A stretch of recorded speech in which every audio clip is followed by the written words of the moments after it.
Hey, what is up, everybody? It is your boy Evan, and I'm coming to you with another video, right? So we're continuing our coverage of the riots. I promise we're gonna get to some other stories soon, but I wanted to go ahead and cover the reaction that's been coming from people that aren't who you would expect to be speaking out against the riot, at least not initially, right? So you have some people from the black community that are speaking out against the riot, but not for the same reason as typical conservatives. And then you also have a legal immigrant speaking out against the riot, which I would say is someone you would expect, or at least should expect, to speak out against illegal immigration and the riots done on behalf of illegal immigration. But before we get into all that, I need you to meet me at my reciprocal tariff. You know the drill. Please like, comment, and subscribe, and I think we could call that reciprocal. But without further ado, let's go ahead and get into it. Reporting live from Hypers Club in Atlanta for Hype Plus News, I'm John Ava. Black folks go home! Black folks go home! This is not our business! Over the last few days, Los Angeles has been filled with protests against immigration raids as ICE has raided several locations in local neighborhoods under the guise of illegal immigration and other violations under the Trump administration. Several citizens around the world have seen mass deportations, and by the looks of the protests, some have finally had enough. The protests began on June 6th, and what started off as peaceful soon turned into riots after some protesters were confronted by the Los Angeles Police Department and Immigration and Customs Enforcement. Of course, If we're being real, it was always going to turn violent. They have the scapegoat of saying, oh, well, it was the police that escalated. It was ICE that escalated. It was the National Guard that escalated. No, this group is just violent by their nature. It's LA. They burn down half their city every weekend. But this was the newest excuse, right? And get a little looting in the name of social justice. Am I right? No, but it's a complete just non-argument to say, oh, well, this was escalated to violence. No, these people have a high propensity of violence when it comes to anything not going their way, right? So I just don't buy that personally. Not all protests erupted in violence and vandalism, as a good portion of the marches remained peaceful. Now, the protests that did end up getting out of control have been widely criticized by the media and government representatives in the city, with many claiming they have the right to peacefully protest. However, violence and destruction are one step too far. Now, as footage of the protests began circulating online, some black social media users were quick to advise against other black folks joining the protest. This thought process might be due to the feeling that other demographics don't protest when it comes to black issues. On the other end, some social media users would take the opposite approach and condemn others who refuse to join regardless of race. Driving through the streets of Los Angeles, witnessing the protest and commenting on the tear gas being used, a black woman online would send a message to other black people. She would go on the right, "Black folks, mind your business, go home. This doesn't concern us." Now, in a separate video, that woman is seen recording the results of the protest while telling other black people directly to go home because the fight doesn't concern them. Black people go home! Hey, family! Black folks go home! Black folks go home! This is not our business! This is not our business! Black people go home! Now, another You know, this kind of reminds me of that sine wave meme, where it's you get the people that are kind of low intelligence agreeing with the people that are intellectuals, and it's the half-wits that are the odd people out. I would argue that the low intelligence argument is that you shouldn't be a part of this protest because, oh, they ain't protesting for us, right? What about me? What about me? Why aren't you guys there for my movement? You ain't there for me, so I'm not there for you. That is the right conclusion on what you should do, with all the wrong reasoning, but it's ultimately the right answer. You shouldn't be a part of this protest.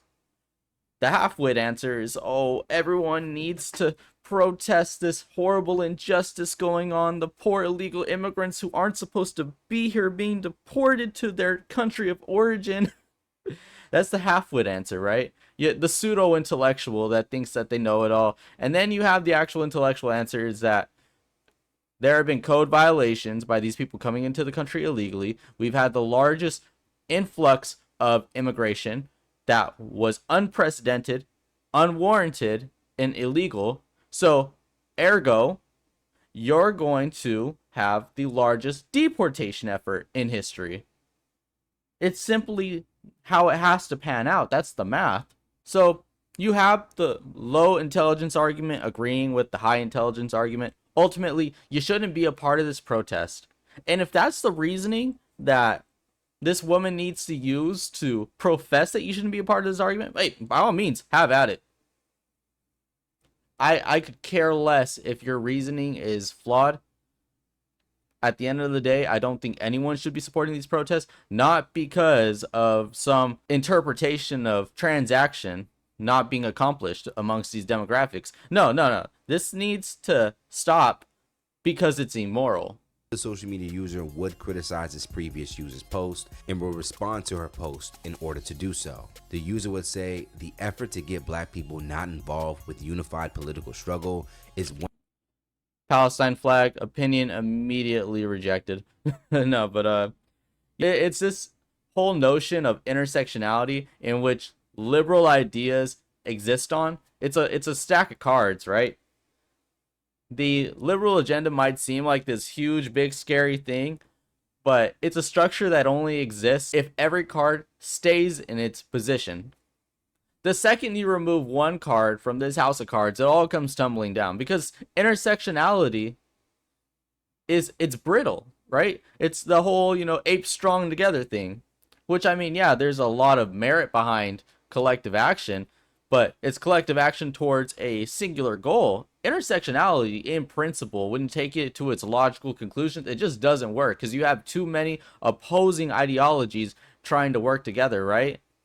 People that are for an Islamic state will never live in perfect cohesion with people that want a hyper liberal LGBTQ environment.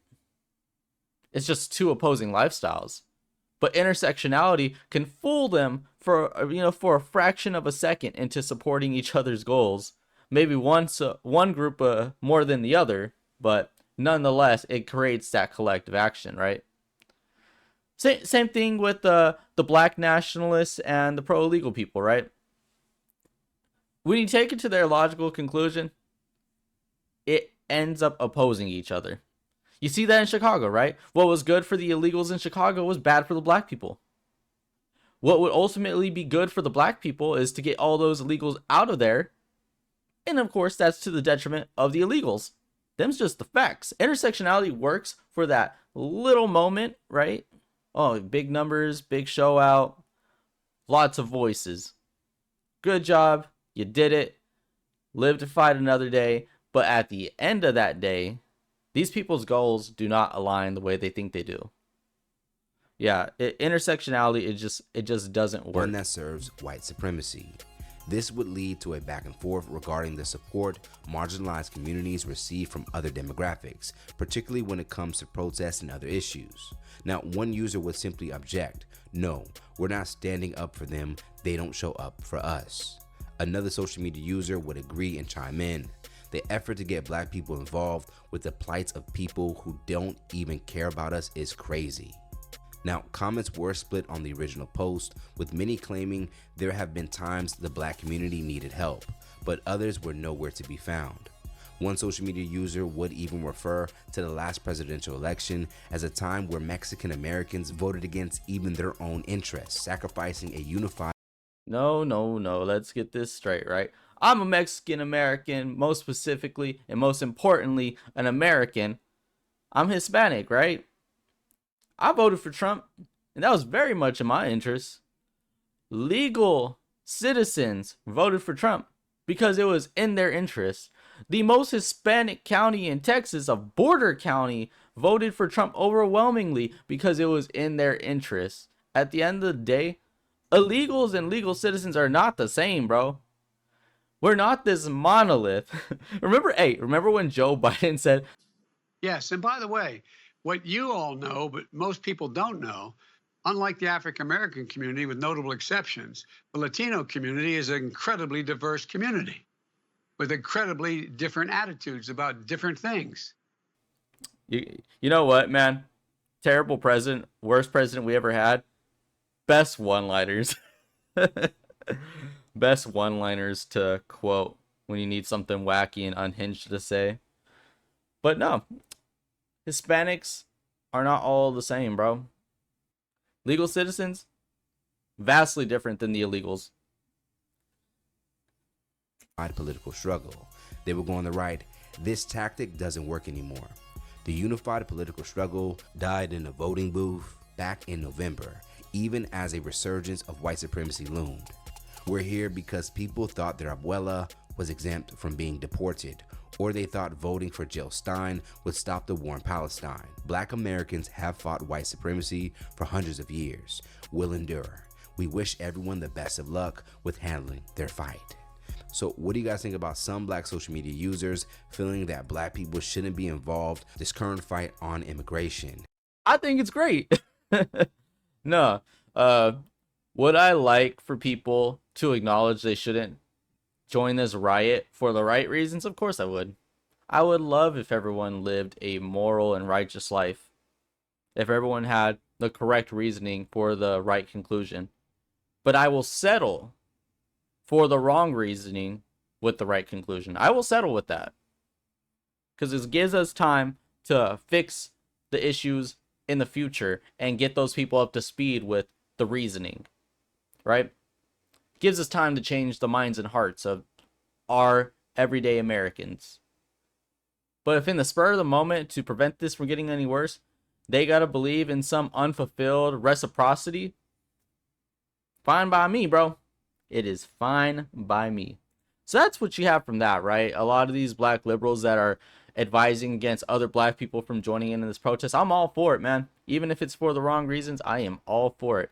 This next video is going to be from the take of a legal immigrant who does not agree with the riots. It's worth reminding people on the left that there are legal pathways to become a U.S. citizen. Let's speak to some of those who waited in line and chose to do things the right legal way, like G. Van Fleet, Peter Lumage, and Cherie Murray. They're all joining us now. Thanks to all of you for joining us tonight. I guess, Cherie, why don't we start with you? We normally think of a place where, in the United States, where we resolve our differences politically without violence as one of the great benefits of this country. In fact, I assume that's what a lot of people who are immigrants want to get away from. What do you think of when you watch this effort to essentially terrorize and intimidate to force a change in policy? Good evening, Dagan and James. It's a pleasure to be with you guys this afternoon. And so my thoughts, having migrated to this great nation legally, I am in awe. What we're seeing happening in California is not only disgusting, it's un-American. I mean, there's a segment of the population that has become increasingly hawkish on immigration, and that's legal migrants like myself. You know, I came to this country legally. I got my education here. I'm proud to be an American citizen, and I have children who are first generation American citizens. And I am just saddened to see that when federal agents are executing federal law, that they're met with such resistance by not just agitators, but organized protesters, rioters in California. You managed to survive Mao's Cultural Revolution. Put what we're seeing here in California with the Democrats and the language of control, the lack of a will to stand up for law and order. Put that in perspective based on what you saw in communist China. This is a Marxist revolution. It's more than a riot. And this makes me very, very angry to see these people. They're not illegal immigrants. They are illegal aliens. They walk across our border, and then they despise America, and they hate America.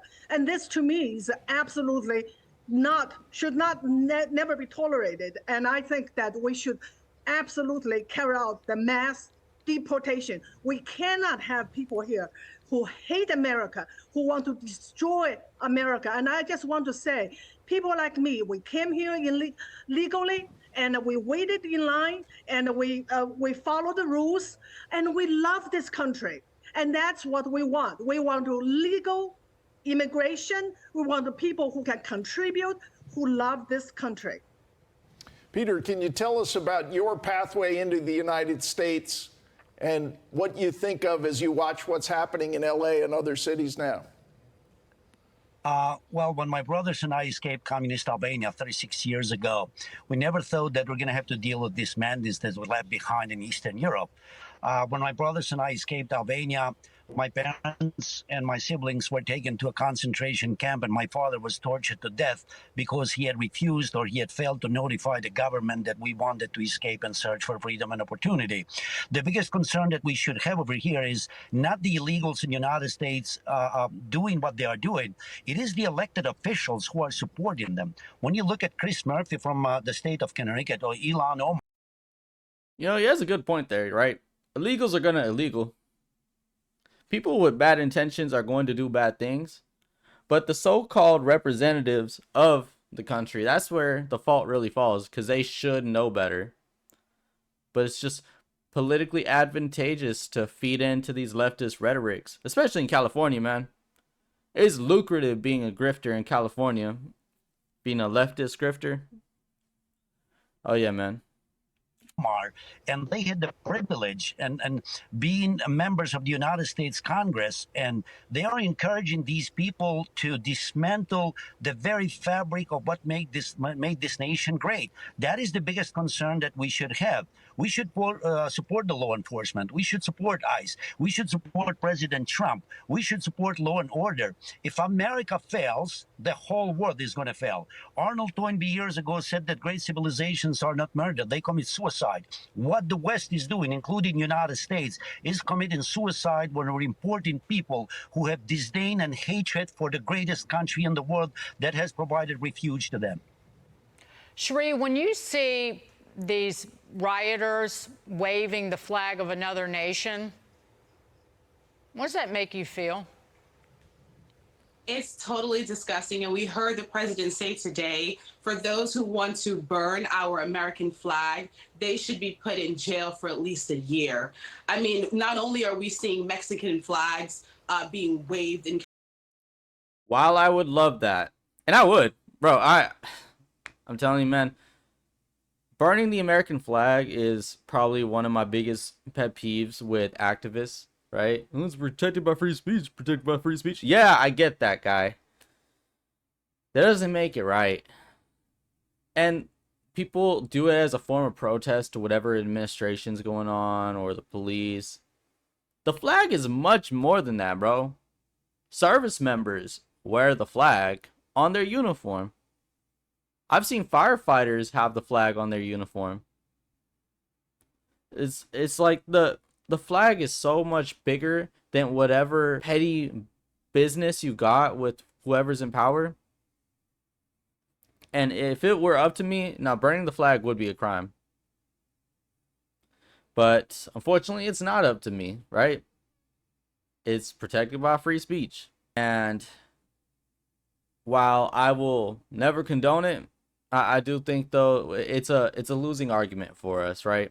This has already been well established in court that burning the flag is protected. So I think we need to focus on the issues where we can win.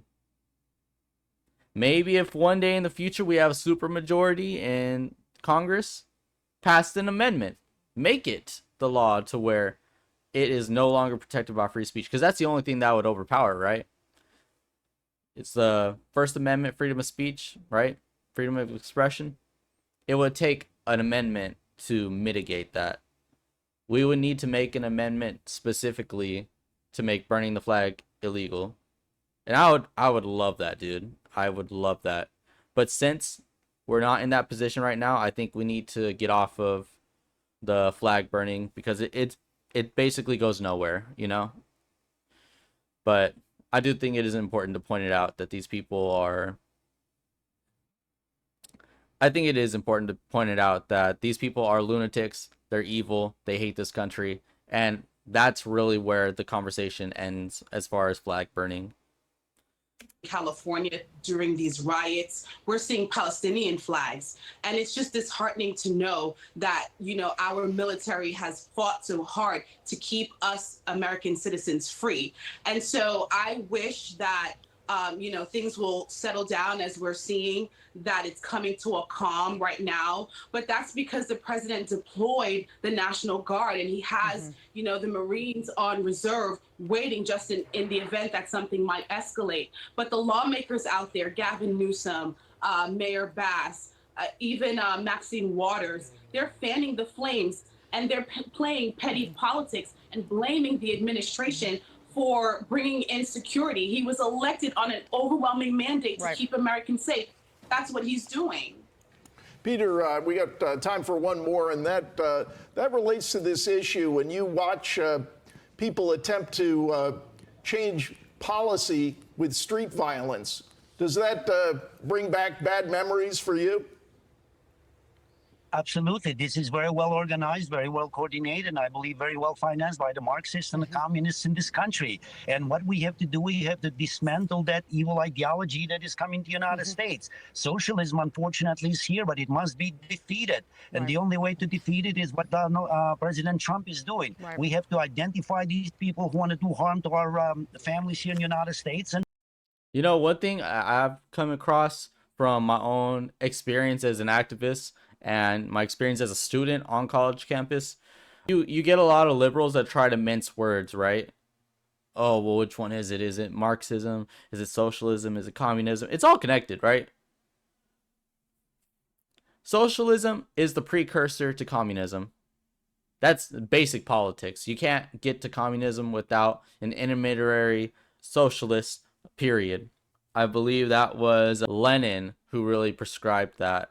As far as Marxism, it also gives the prescription that to create a communist government, you need a violent reaction, a violent revolution. It can't be without bloodshed. It requires a buildup. So, one thing that Marx was big on was really just rallying up people's anger and hate, especially in the most grief-stricken jobs, right? He was big on starting your revolution in the industrial areas because they have the toughest jobs, and the farm laborers at the time had nicer jobs. The quality of life was better, right? You didn't get your arm torn off by a machine. And the difference with the industrial workers is that you're compensated money that may have not been enough to live off of, whereas the farm workers, you were compensated with a portion of what you harvested, which has more utility than money because you can't eat money, right? So if your money doesn't afford food, you starve. At least as a farmer, you're given back some of the produce, which you could eat. You could choose to not sell it, right? So it's all connected, right? Marxism prescribes the violent reaction. Socialism is prescribed as the intermediate government and the precursor to the ultimate goal of communism. It's all connected. We have to deport the ones who shouldn't be here. So absolutely perturbs me that my kids are growing up to see what I left behind in Eastern Europe, as I said 36 years ago. Really quickly, a final word to you.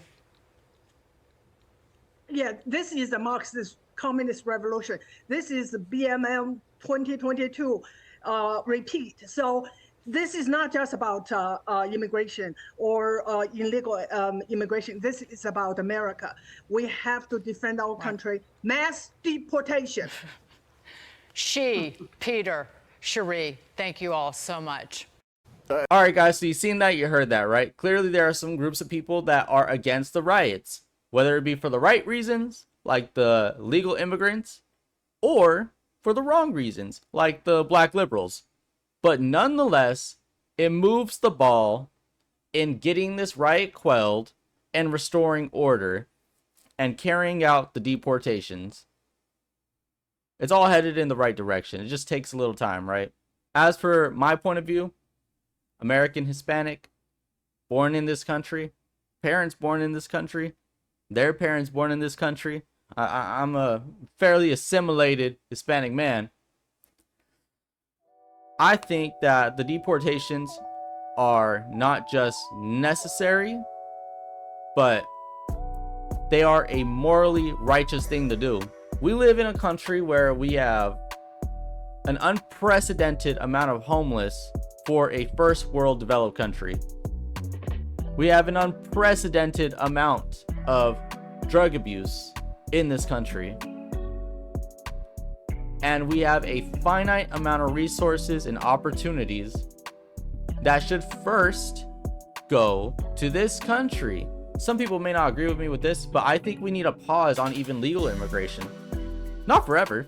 I'm not in favor of a ban of legal immigration. But I do think, though, we need to pause for maybe a year, maybe 2 years, not accept any new immigrants. And then once we've deported 2 million immigrants, then we can start looking at potentially letting in onesies and twosies as it makes sense, right?